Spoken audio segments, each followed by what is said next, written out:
देखिए, हम लोग शिक्षित आदमी हैं, प्रजातंत्र के कुछ गुण भी हैं, कुछ दोष भी हैं। लेकिन आज प्रजातंत्र का जो दोष है वो चरम सीमा पर हो गया है।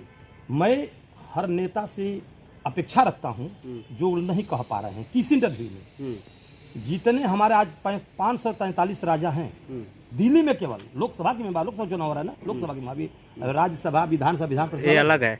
लेकिन ये जितने राजनेता हैं उसमें कोई ये नहीं कह रहे हैं कि हम अपना वेतन, पेंशन, कमीशन नहीं लेंगे जिससे देश की जनता की भलाई हो। और मैं दावा के साथ कह रहा हूं कि जब तक नेताओं का वेतन, पेंशन, कमीशन बंद नहीं होगा तब तक भारत की जनता का भलाई किसी भी तरह से नहीं है। लोग कहते हैं भ्रष्टाचार दूर करेंगे, आप भ्रष्टाचार तो खुद कर रहे हैं। हर गांव में देखिए 7 करोड़ 8 करोड़ का योजना पास होता है, लेकिन धरातल पर काम सिर्फ 1 करोड़ का होता है। 6 करोड़ कहाँ जाता है? आपके कमीशन में जाता है। अब आपके कमीशन के देखा देखिए नीचे वाले भी कमीशन लेते हैं, ठेकेदार के आते आते 6 करोड़ रुपया गायब, जनता तो पिस गई। घोषणा होती है लेकिन मूल सुविधा जनता तक पहुंचती नहीं है। इसका मेन कार्य है। एक पहले हम बता, और मेरी बात सुन लीजिए, भारत के नागरिक हम भी हैं, आप भी हैं। हम 23 साल तक माता पिता के ऊपर बोझ बनकर पढ़ते लिखते हैं, 3 साल तक कंपटीशन की तैयारी करते हैं रात दिन करके।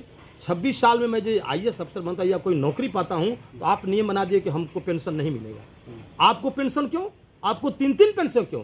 लोकसभा का पेंशन, विधानसभा का पेंशन, राज्यसभा का पेंशन, मंत्री हो गए, हमारे ददने भाई से पूछिए ना, धन्य डुमराव की जनता, मंत्री हो गए तो अच्छा, होटल में ठहरेंगे। इतना आप मतलब कि भाई एक बात मैं बता रहा हूँ कि नेताओं को भाई सुविधा चाहिए। वो मालिक है, राजा है, चलाएगा। वो केवल इस समय सेवक बन के आया है, 5 वर्ष तक शासक बन के रहेगा। ये मतलब क्या चाहते हैं कि मतलब कि ऐसे लोग का जो चुनाव, हम चाहते हैं कि भारतीय जितने भी राजनेता हैं पहले ये शपथ लें कि हम वेतन, पेंशन, कमीशन नहीं लेंगे और वो सारा चीज देश की जनता में लगाएंगे, तभी जनता की भलाई है। जनता की भलाई नहीं हो रहा है, नहीं हो रहा है, कहीं नहीं कह रहे हैं कि नहीं हो रहा है। आप बता दीजिए तो भलाई कहाँ? अभी डिजिटल इंडिया पूरा देश में बन गया। डिजिटल इंडिया से क्या फायदा है? आप अंचल में जाइए, आपका जमीन का खाता है तो प्लाट नहीं, प्लाट है तो खाता नहीं, खाता प्लाट है तो लगान नहीं, लगान है तो 20 वर्ष पहले का रसीद नहीं है। देख लीजिए, हम किसान के बच्चे हैं ना, और हर जनता से पूछे बात है कि नहीं है।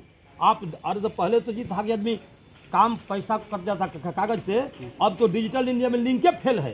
आपकी गाड़ी हम मान रहे हैं कि आप कह रहे हैं कि हम चला जाएंगे भारत डिरेक्शन, लेकिन पटरी तो वही है।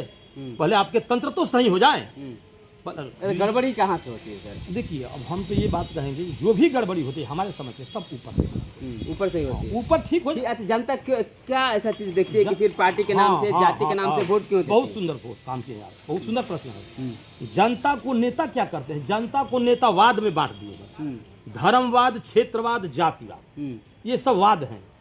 और इस पुष्प को फलने फूलने के लिए ऊपर से कुछ पैसा है दे दिया जाता है। आज देख लो, कोई ऐसा पार्टी हो जो जातिवाद, धर्मवाद, क्षेत्रवाद का नारा नहीं दिया है। यदि बीजेपी के बाद माने तो धर्मवाद की नारा दे दिया जय श्री राम का, और लोगों को माने तो जातिवाद का नारा देते हैं। और ये भी देख लीजिए, हर क्षेत्र में उसी कैंडिडेट को पार्टी टिकट देती है जहां उसकी जाति बल की संख्या ज्यादा होती है। मैं गलत कहता हूँ तब अभी फिलहाल बक्सर की बात करते हैं। बक्सर में आनंद मिश्रा हैं जो क्षेत्रीय हैं, और बीजेपी से मिथिलेश तिवारी जो बाहरी हैं। देखिए, मैं इस बिंदु पर कुछ नहीं बोलूंगा क्योंकि ये व्यक्तिगत मामला हो गया। आनंद मिश्रा भी अच्छे आदमी हैं, मिथिलेश तिवारी कहाँ से, इससे हम देश लेवल बात कर रहे हैं। हमारा ये कहना है कि जो नेता ये वादा नहीं करे कि मैं वेतन, पेंशन, कमीशन बंद नहीं लूंगा, उसको जनता को वोट नहीं देना चाहिए। तो वोट देना चाहिए कहिए। हम एक भारत के नागरिक होने के चाहते समस्त क्षेत्र की जनता से अपील करेंगे कि भाई इलेक्शन कमीशन एक सुविधा दिया है, नोटा।